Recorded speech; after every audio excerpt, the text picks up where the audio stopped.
Okay, I'm going to phone real quick. Test out this live stream stuff. My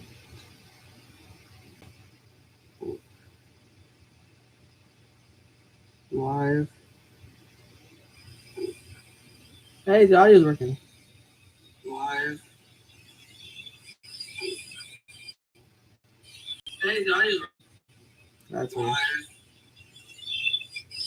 Okay, so that's coming up. I think. Well, so I can actually record.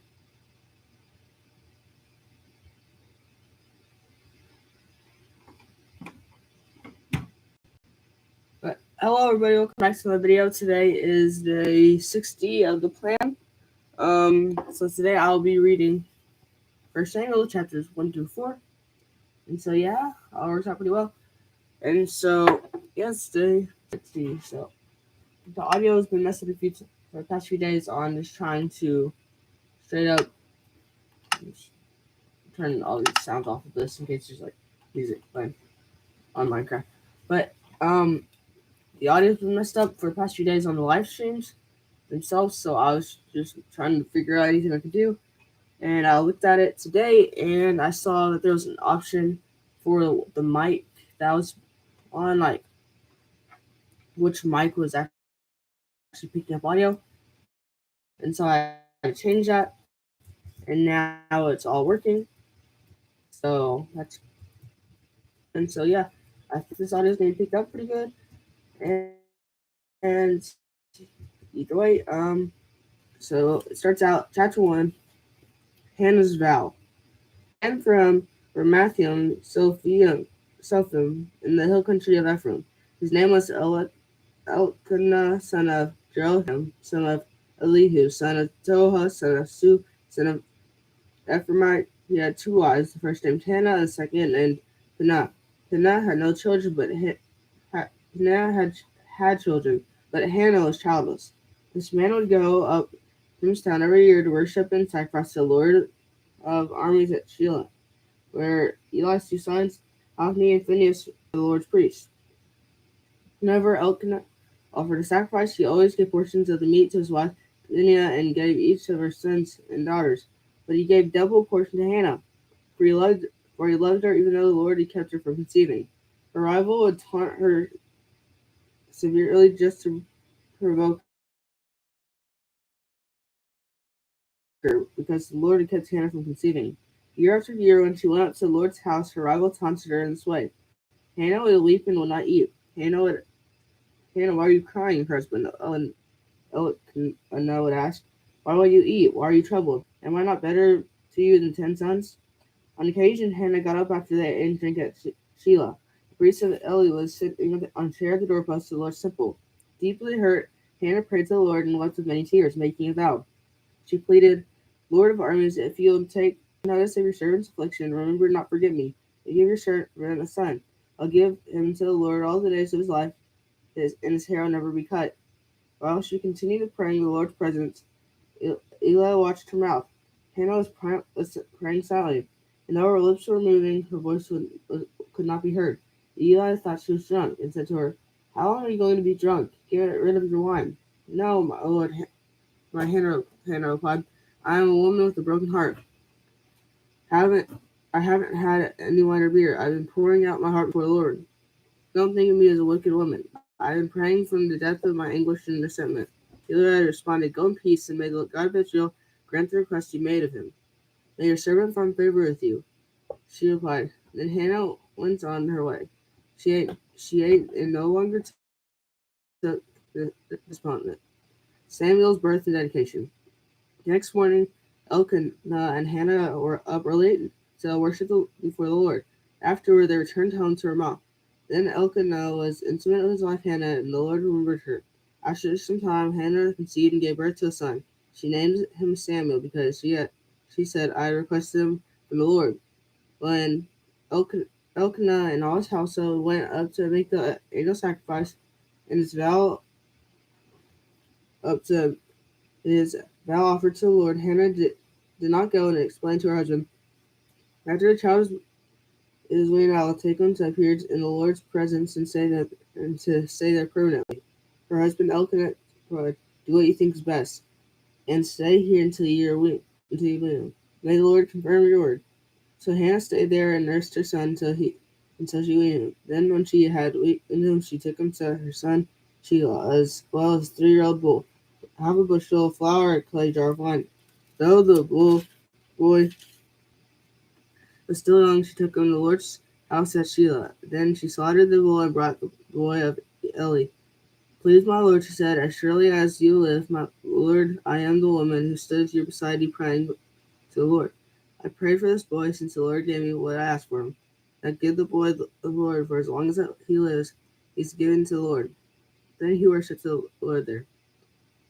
Chapter 2. Hannah's triumphant prayer. Hannah prayed, "My heart rejoices in the Lord. My horn is lifted up by the Lord.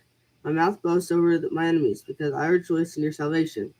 There's no one holy like you, the Lord. There's no one besides you, and there's no rock like our God. Do not boast proudly or let arrogant words come out of your mouth. For the Lord is a God of knowledge, and actions are weighed by him. The bows of warriors are broken, but the feeble are clothed in strength. Those who are hire themselves out for food, but those who are starving hunger no more. The woman who is childless gives birth to 7, but the woman with many sons pines away. The Lord brings death and gives life. He sends some down to Sheol, and he raises others up. The Lord brings poverty and gives wealth. He humbles and he exalts. He raises the poor from the dust, and he lifts the needy from trash heap. He seats them with noblemen and gives them throne of honor. For the foundations of the earth are the Lord's. He has set the world on them. He guards the steps of his faithful ones, but the wicked perish in darkness. For a person does not prevail by his own strength. Those who oppose the Lord will be shattered. He will thunder in the heavens against them. The Lord will judge the ends of his earth. He will give power to his king. He will lift up the horn of his anointed. Elkanah went to his home in Ramah, but the boy served the Lord in the presence of the priest Eli. Eli's family judged. Eli's sons were wicked men. They did not respect the Lord or the priests or the sacrifices from the people. When anyone offered a sacrifice, the priest's servant would come with a 3-pound meat fork while the meat was boiling and plunge it into a container, kettle, cauldron, or cooking pot. The priest would claim it for whatever meat the fork brought up. This is the way they treated all the Israelites who came to Shiloh. Even before the fat was burned, the priest's servant would come and say to the one who was sacrificing, "Give the priest some meat to roast," but because he won't accept boiled meat from you, only raw. That person said to him, "The fat must be burned first. Then you can take whatever you want for yourselves." The servant would reply, "Now I insist that you hand it over now. If you don't, I'll take it by force." So the servant Samuel was very severe in the presence of the Lord, because the men treated the Lord's offering with contempt. Samuel served in the Lord's presence. This mere boy was dressed in a linen ephod. Each year his mother made him a little robe and took it to him. When she went with her husband to offer the annual sacrifice, Eli would bless Elkanah with his wife. "May the Lord give you children by the woman in this place of the one she had given to the Lord." Then they would go home. The Lord paid attention to Hannah's need, and she conceived and gave birth to 3 sons and 2 daughters. Meanwhile, the boy Samuel grew up in the presence of the Lord. Now Eli was very old. He heard about everything his sons were doing to all Israel, and how they were sleeping with the woman who served the entrance of the tent of meeting. He said to them, "Why are you doing these actions? I've heard about your evil actions from all these people. No, my son, the news I hear from the Lord's people is spreading not good. If the one person sins against another, God can intercede for him. But if a person sins against the Lord, who can intercede for him?" But they would not listen to their fathers, since the Lord intended to kill them. By contrast, the boy Samuel grew in stature and favor with the Lord and not with his people. A man came to Eli and said to him, "This is what the Lord says. Didn't I reveal myself to your forefathers' family? When they were in Egypt, and belonged to Pharaoh's palace. Out of all the tribes of Israel, I chose your house to be my priest, to offer sacrifices on my altar, to burn the incense, and to wear an ephod in my presence. I also gave you for your forefathers' family all the Israelites with fire offerings. Why then do all of you despise my sacrifices and offerings that I require in the place of worship? You have honored your sons more than me, by making yourselves fat with the best part of all the offerings of my people Israel. Therefore, thus is the declaration of the Lord, the God of Israel. I did say that your family and your forefathers' family would walk before me forever. But now this is the Lord's declaration. No longer, for those who honor me or I will honor, those who despise me will be disgraced. Look, the days are coming when I cut off your strength and strengthen before father's house, so that none of your family will reach old age. They will see distress and good place to worship. In spite of all the good in Israel, no one in your father and your family will ever reach old age. Any man from your family I do not cut off from my altar will bring grief and sadness to you, and all your descendants will die violently. This will be the sign that will come to you concerning your two sons, Hophni and Phinehas. Both of them will die on the same day. Then I'll raise up a faithful priest for myself, to do whatever is in my heart and mind. He'll establish a lasting dynasty for him, and he'll walk before anointed one for all time. Anyone who's left in your family will come and bow down to him for a piece of silver or a loaf of bread. You'll say, please appoint me to some priestly office so I can have a piece of bread to eat. Samuel's call. The boy Samuel served the Lord's in the Lord's presence. In those days, the word of the Lord was rare, and prophetic visions were not widespread. Yeah, this is chapter 3. I'm not sure if I said that.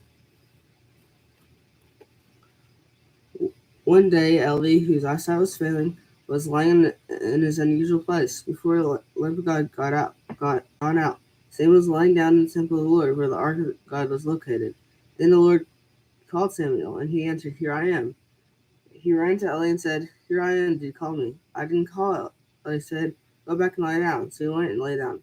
Once again, the Lord called Samuel. Samuel got up, went to Eli, and said, "Here I am. Did you call me?" No, I didn't call, my son," he replied. "Go back and lie down." Now Samuel did not yet know the Lord, because the word of the Lord had not been revealed to him. Once again, for the third time, the Lord called Samuel. He got up and went to Eli and said, "Here I am. You called me." Then Eli understood that the Lord was calling the boy, and he told Samuel, "Go and lie down. If he calls you, say, 'Speak, Lord, for your servant is listening.'" So Samuel went and lay down in his place. The Lord came, stood there, and called before Samuel, "Samuel, Samuel." Samuel responded, "Speak, for your servant is listening." The Lord said to Samuel, "I am about to do something in Israel that everyone who hears about it will shudder. On that day I'll carry out against Eli everything I said about his family, from beginning to end. I told him that I'm going to judge his family forever because of the iniquity he knows about his sons are cursing God, and he has not stopped them. Therefore I'll sworn to Eli's family that iniquity of Eli's family will never be wiped out, either by sacrifice or offering." Samuel lay down until morning. Then he opened the doors of the Lord's house. He was afraid to tell Eli the vision, but Eli called him and said, "Samuel, my son." "Here I am," answered Samuel. What was the message he gave you?" Eli asked. "Don't hide it from me. May God punish you and do so severely if you hide anything from me that he told you." So Samuel told him everything he did and did not hide anything from him. Eli responded, "He is the Lord. Let him do what he thinks is good." Samuel grew, and the Lord was with him, and he fulfilled everything Samuel prophesied. All of Israel from Dan to Beersheba knew that Samuel was a confirmed prophet of the Lord. The Lord continued to appear at Shiloh because there he revealed himself to Samuel by his word, and Samuel's words came to all of Israel. Chapter 4, the final chapter. The ark captured by the Philistines. Israel went out to meet the Philistines in battle and camped at Ebenezer, while the Philistines camped at Ephek. The Philistines landed in a battle formation against Israel, and the battle intensified. Israel was defeated by the Philistines, who struck down about 4,000 men on the battlefield. When the troops returned to the camp, the elders of Israel asked, "Why did the Lord defeat us today before the Philistines? Let us bring the ark of the Lord's covenant from Shiloh. Then it will go with us and save us from our enemies." So people sent men at Shiloh to bring back the ark of the covenant, the Lord's armies who were with it enthroned between the cherubim. Eli's two sons, Hophni and Phinehas, were there with the Ark of the Covenant of God. When the Ark of the Covenant was the Lord's entered the camp, all the Israelites raised such a loud shout that the ground shook. The Philistines heard the sound of war cry and asked, "What is this loud shout in the Hebrews' camp?" The Philistines discovered that the Ark of the Lord had entered the camp. They panicked. "A God who has entered their camp," they said. "Woe to us, nothing like this has happened before. Let us, who will rescue us from these magnificent gods? These are the gods that slaughtered the Egyptians with all kinds of plagues in the wilderness. Show some courage and be men, Philistines. Otherwise, you'll serve the Hebrews just as they served you. Now fight. Now be men and fight." The Philistines fought, all of Israel was defeated, and each man fled to his tent. The slaughter was so severe, 30,000 of the Israelite soldiers fell. The ark of the God was captured, and Eli's two sons, Hophni and Phinehas, died. Just like it said, they both died on the same day. Just down a little bit, so I'm more in front. Eli's death and Ichabod's birth. The same day, Benjamin, a man, ran from battle and came to Shiloh. His clothes were torn, and there was dirt on his head. When he arrived, there was Eli sitting in a chair beside the road watching. When he was anxious about the ark of God, when the man entered the city, he gave a report. Tower city cried out. Eli heard the outcry and asked, what is this commotion? The man quickly came and reported to Eli. At that time, Eli was 98 years old, and his eyes didn't move because he couldn't see. The man said to Eli, I'm one who came from battle. I fled here today. What happened, my son? Eli asked. The messenger answered, Israel has fled from the Philistines, and also there was a great slaughter among the people. The two sons, Hophni and Phinehas, are both dead, and the ark of God has been captured. When he mentioned the ark of God, Eli fell backward in a chair by the city gate, and since he was old and heavy, his neck broke and he died. Eli had judged Israel 40 years. Eli's daughter-in-law, the wife of Phinehas, was pregnant and about to give birth. When she heard the news about the capture of God's ark and the deaths of her father-in-law and her husband, she collapsed and gave birth because her labor pains came on her. As she was dying, the woman taking care of her said, Don't be afraid, you've given birth to a son.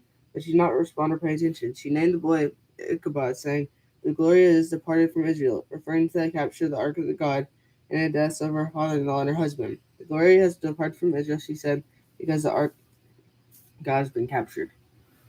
So that is all the reading from today, and I will continue this tomorrow, but it starts out talking about Hannah's vows to the Lord, and like she was praying to God for a son, and they thought she was drunk, but then they realized she was actually praying, and so the person there said, kind of like, hope that come true, that she really have a son from God. And so then she gave birth to Samuel and dedicated him completely to God, and so he kind of like lived in the temple. And so it kind of talks about her actual prayer, in English. And then it talks about how Eli's family was going to be judged because his two sons were doing things they weren't supposed to be doing.